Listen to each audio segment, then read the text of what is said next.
All right, this is the moment you've all been waiting for. I'm going to put this engine and cross member in the back of Chloe.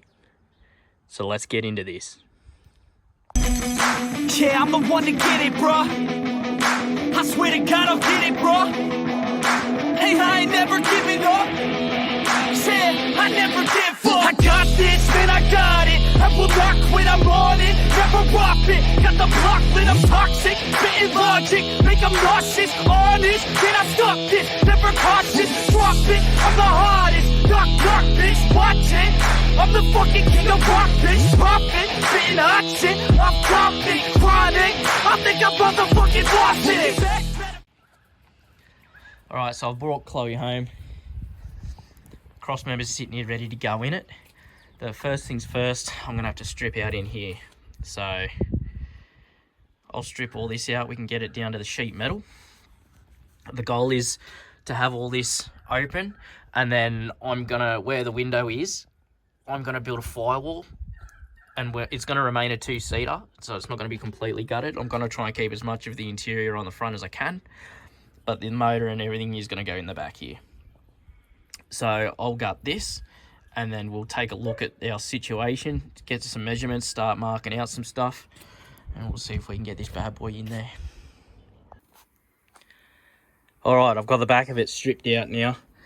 I've cut the side trims where I want them, everything like that. I just haven't cut the roof lining yet. It's a bit thick, but that's okay. I'll sort that out at a later date. Fact of the matter is I've got to get this engine in. That's this weekend's goal. So what I'm going to do now is I'm going to feed this crane in underneath here and butt it up as hard to the engine as I can.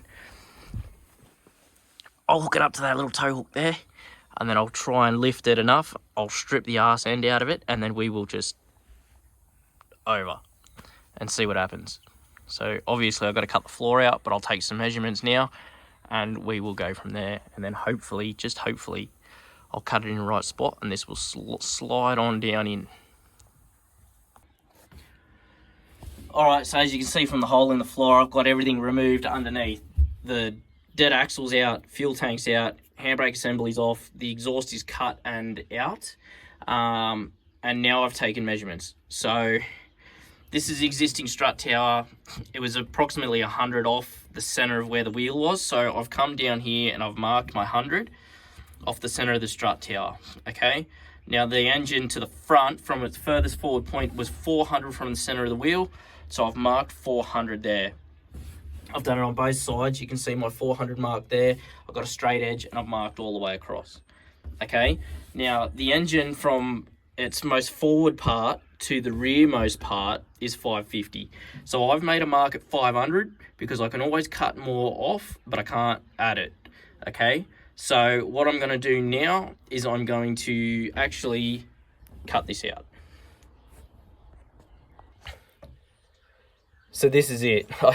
I'm not gonna lie, I really don't quite know how I feel about this.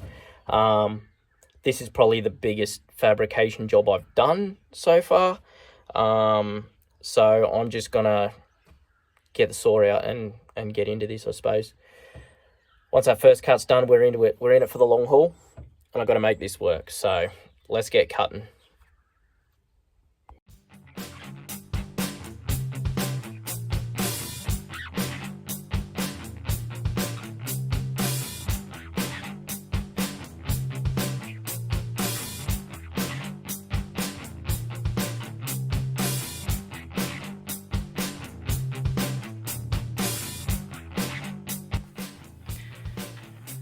All right, I've done a thing.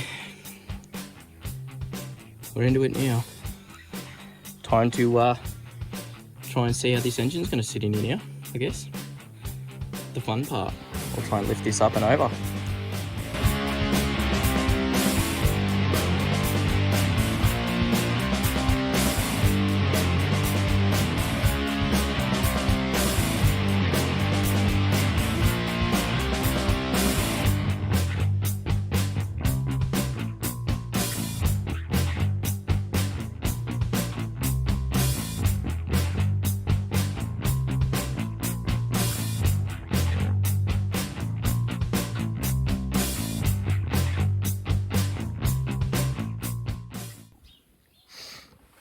It's in.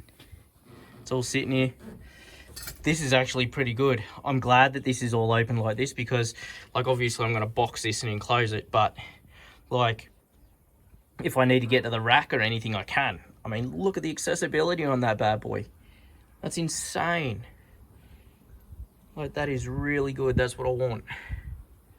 But, anyways, that is in. Or close to in.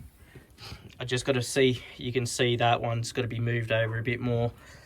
That one over there is not quite on the chassis. If I can get it down enough to sit on those, to sit on these mounts, I'd be happy. There's only like an inch in there, and I've got to cut the old spring mounts off by the looks of it. They're hanging me up.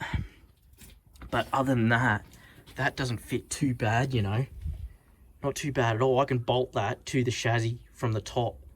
And then all I got to do is make some brackets for the engine mounts here. Like, I'll put the crane through here and lift it back, put the mounts in, and then that can just fit to it. Bolt through there to the chassis. That'll give me more height. And then in the back here, I'll just have to make a block to go up and bring it into the chassis somewhere. So, but you can see here, these are the old exhaust mounts, and it's hitting here where my seat belts and everything are. But other than that, it doesn't fit too bad. Let's get around this side here. Like, it's very high because it's not quite sitting where it should be. But, I mean, that ain't bad, is it? For a bloke with a reciprocating saw and a, you know, and a grinder, she's just about in. I reckon this isn't going to be too bad at all. All right, it's getting dark now, so I'll call this for today, and then we'll get stuck back into it tomorrow. All right, day 2, sun's out. I've already done a bit, got this thing somewhat sitted. I've cut the chassis. I've made the first 2 mounts and everything like that, and I've got them tacked in. I'm just trying to get the geometry right on the cross member now. So I'll show you what I've done. So I've got that one bird crapped in there so far, just sitting. Same with this side. That's where they're going to be. And now I'm just going to make these ones. I'm just going to take a measurement from the bottom, and I'll get them bolted on and cut into the chassis and weld it on, and then that'll be that sorted. And then all I got to do is this engine mount and this engine mount here. So I'll lift the motor with the crane, get that sitting where I want it to be, and then I'll weld in some mounts here, and then that will be that sat. And then hopefully I can start routing the wiring loom for it. So I did have to cut more out the arse end here, which is fine. It's not a problem. So I'll get these put in and we will start fabricating some more. So I've got the ratchet straps holding this up to where it needs to be now. I've got the height at the front right. I've got this strap pulling the engine back, and everything like that. And I've got the engine mount sitting in there that you can see. So this is the frame that's going to make the box up around the engine. There's going to be another one there, and then there's going to be another one that comes across here, and that mount there will sit on it on the box as well. And then that'll hold all that where it needs to be as well. So the cross member's in, it's all tacked in and everything like that. I just got to get some more 50 by 50 box to run around the edge. And then I can bolt this all down and take this crane away. Then I'll give it a good clean up, because as you can see, there's dirt and everything from the farm, and it's previous life in here. So I'll clean all that up and get all that sorted, and then we can start on the struts. We will jack this up, put it on stands, cut wheel arches out, and see where we are with all that.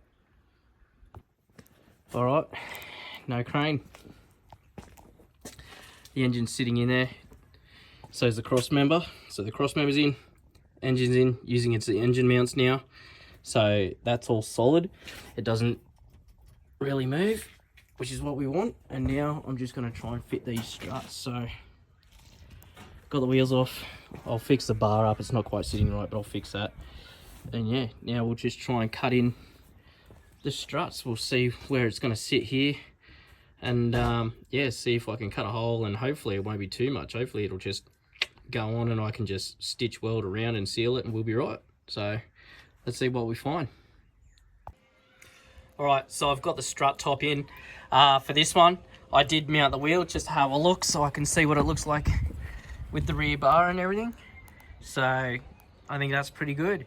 It's got a bit more droop on it. I did measure the droop before everybody's like, oh, but it hangs so much lower. I did measure the droop, but what you got to remember is the sway bar links aren't on this yet, so that's why it's sitting down a bit lower. So I'll get the other side done, and then we can get the sway bar links on, and then we can see where it sits in comparison to the front.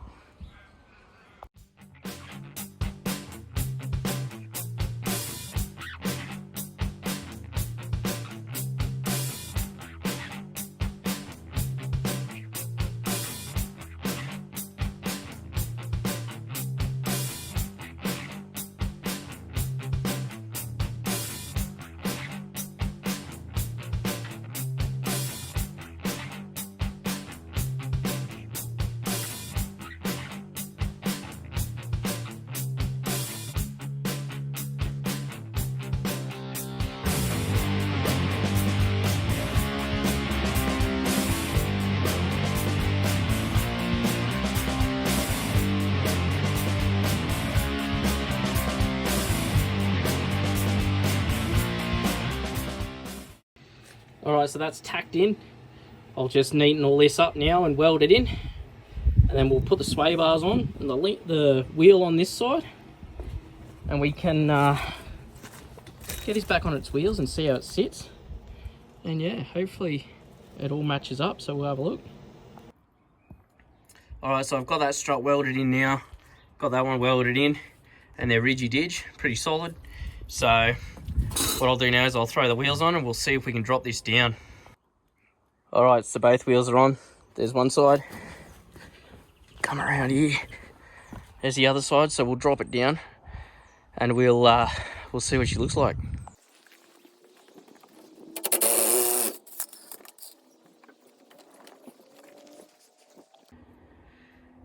Alright, so it's down on the ground. I've got a bent tie rod, obviously, because that cross member had a hit, so the wheel is a bit pushed in on the front, the toe's out, but that's all right. So anyways, from the outside you wouldn't even know that this has two engines in it, but let's have a good walk around now that she's on the ground. So there it is in there. Hey, wheels in pretty good position. Needs a good clean, but yeah, there's the big girl. And this side is all right. I know it looks a bit funny, but that's just the camera angle. It's actually not too bad. So yeah, that's it. Engine's in. It is in. So now I've just got to clean up the inside, button it all up, and we can start trying to race this thing. So next episode I'll be feeding the wiring through. I've got all the loom for the engine and everything. I'm going to try and hide the wiring underneath this seat here, and then that way I can run the second dash clustered to the dashboard. I'm going to try and plumb it in there somewhere, so the passenger can see it too. And then yeah, we'll try and get this thing to bark off and fire up, and we'll see what happens. All right, so that'll do this episode. But yeah, I'll buy a tie rod and rack end for that, and then that way when I take it down to Steve's at Kuma Steering, we can align this and get it sorted. But anyways, that'll do us. Like I always say though, you know, just stay tuned, you know, like, subscribe and share, helps me out a heap. And yeah, we're going to see if this thing will work. So I'll do some wiring and put the fuel cell in. That turned up and the pumps have turned up. I've got two pumps, one for each engine and the cell and everything. And then yeah, I'll get that to run, and then after that we will start on the clutch and the brakes. And then once that's done, then we've got to try and figure out the linkages. But anyways, engine's in, man. That's a win. So like I said, like, subscribe and share, and I will see you guys in the next episode, because this is just going to be epic now. I'm so excited. All right, see yous.